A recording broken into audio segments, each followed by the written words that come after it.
With Parasite winning the Oscars this year and being the first non-English film to ever win the Best Film of the Year, it's got a lot of people talking about Korean films, which I think is pretty cool. But with such a vast sea of films to watch, people don't know where to begin. But don't worry, I've got you covered. I've found 4 movies that I think will be perfect to get you into the world of Korean cinema, little by little, until suddenly you're like me and you're watching it every weekend and never leaving your house.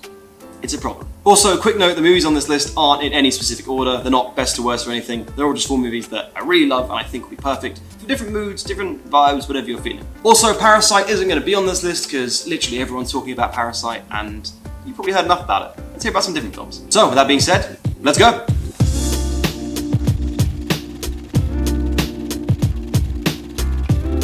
Kicking off the list is a comedic thriller that perfectly blends choreographed action with satirical comedy. It's the buddy cop caper, Midnight Runners. The film follows 2 young men who meet during the first week of their police academy and quickly become fast friends. After going out for a night of heavy drinking, the 2 witness the kidnapping of a woman on the streets of Seoul. Realising they only have a limited time to solve the case, known as the critical hours, the 2 set out to try and track down the kidnappers and save the woman's life, all the while being completely smashed. There's something about drunken but somehow surprisingly very competent crime solving that's weirdly hilarious. And the 2 lead actors, Park Seo-joon and Ha-neul, bounce off each other with perfect comedic timing. It's rare that you find characters who are meant to be best friends actually acting like mates in a film, but these 2 get it right in every way. Midnight Runners is a great film to get some mates around and relax with. And, best of all, you just made your mates watch a Korean film too. Great. Now you're all on it. Now they're stuck with you in this world, never to escape. Ah! If you're looking to kick back after a long hard day and just turn your mind off and relax, then I think a movie that's perfect for that is Train to Busan. Imagine 28 days later and Fast and Furious had a baby on a train and you get Train to Busan. I'm going to animate a car, a zombie, slam them onto a train, and then it's going to birth the movie poster. It's going to look awful. I'm not going to do it. So the story is that a father and his daughter go on a train to visit his ex-wife in Busan. It's all very sad. He wants to repair his family, it's nice. But then, boom, zombie outbreak. The people on the train assume that they are safe from the outbreak until they discover someone on the train has been bitten and has begun to turn. Oh no! Train to Busan is absolutely bonkers. Flipping back and forth between being a high-stakes drama about people losing their sanity amidst a breakout and an action-packed rollercoaster ride where you have someone punch the undead so hard that they go back to being dead. It's awesome! It's funny, it's cool, and if you're anything like me, it'll leave you with a big happy grin on your face by the time the credits roll. And it'll also introduce you to an actor called Ma Dong-suk, who is also known as the Don. And he's a really cool actor that I really like, and I think if you drive with this film, he does loads of movies like it that you can definitely have fun with.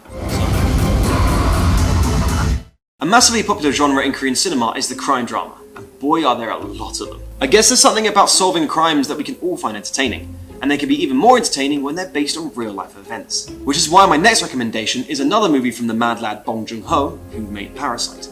It's called Memories of Murder. Based on the real-life events of South Korea's first ever serial killer, Memories of Murder gives us some insight into how the massively underfunded small-town police investigated the murders, and how far they were willing to go to get results. Any results. See, what sets Memories of Murder aside from other Korean crime dramas is that in this one, the cops aren't exactly the good guys in this story. Bong does what he does best and comments on subjects such as police brutality, false testimonies, and the corruption of the male ego to weave together a narrative where no one is the hero, but everyone is human. You'll walk away maybe not liking anyone in the film, but you'll understand them and have an appreciation for what it must be like to go through this weirdness. Give this one a watch if you want a crime drama that's less about the crime and more about the drama. And finally, this last film is one that maybe is for when you want to take a bigger step into the world of Korean film. This one isn't going to be for everyone, but if you like stories about dark and complex human relationships, then boy, it's Burning for you. Burning follows Lee Jong-soo, a young socially awkward man who bumps into an old classmate while he's out doing odd jobs. The 2 hit it off and quickly build a close relationship. And Lee thinks that he might even be in love. Oh, spicy. However, things begin to change when she comes back from a holiday from Africa with her new friend, Ben, who's nice. Maybe too nice. The film soon has you guessing everyone's true intentions and feelings towards one another after every interaction, having you try and get into the headspace of every character, but never revealing enough information that you could accurately guess what they're truly thinking. You never know if someone's being themselves or the person they choose to be seen as, and I think that's a really interesting concept for a film. The movie is filled to the brim with small details and subtle moments of character building, and even after watching it a 3rd, 4th, or even 5th time, you'll discover new elements to the characters that will throw your understanding of the film into question all over again. Seriously, I thought I had the film figured out, and then nope. Mixing elements of love, class divide, and the toxic nature of the male hubris, Burning is a great, if stressful, time. Like I said, it's not for everyone, And the movie does have some more spicy scenes, so maybe don't watch this with your family. Or do. I won't judge. Nice. But it's definitely one of the rare few films that I've continued to think about long after seeing it. And I still have regular discussions with friends even now about the film and what we think, always changing each other's minds. And I think for a movie to do that, well then you know it's got to be something special, right?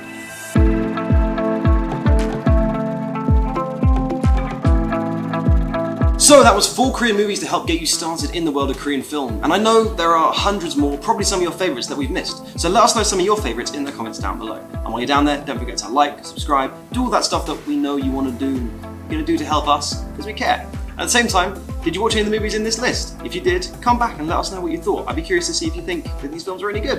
Because I like them, I want to know what you think. And while you're down there, let us know what kind of content you'd like to see here at Thread. If you want to see me talk about Korean films some more, or maybe some Japanese films, let me know and, well, I'll see what I can do. Until then, I'll see you in the next one. Based on the very real events of South Korea's first ever serial killer. Serial killer? Cyril. Only killed people called Cyril. Luckily in Korea no one's called Cyril, so they didn't do anything. Oh dear.